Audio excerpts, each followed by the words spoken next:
See that taillight? We're taking her out. This is a 24 Prius. And here we do. Here we do it. Right here. I'm telling you, gotta get these little things. Awesome. Start this side. Start this side. Alright.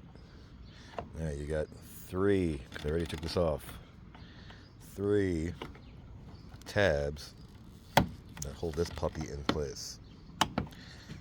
Now, because I already took it out, it wants to give me smack.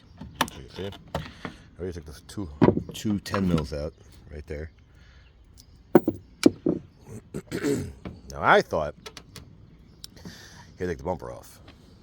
I said, no way, dude. To make it that hard. Then when I took them out, it sort of like pulled it out. I was like, oh, cool. Wait a minute. Wait a minute. You do not have to do that. Do not have to pull the bumper out. I love it.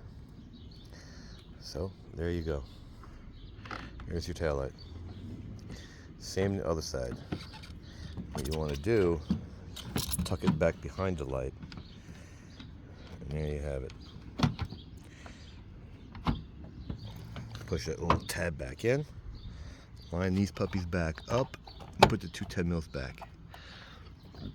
So, there you have it. Like it, don't like it, share, don't share, subscribe, don't subscribe. Thanks for watching.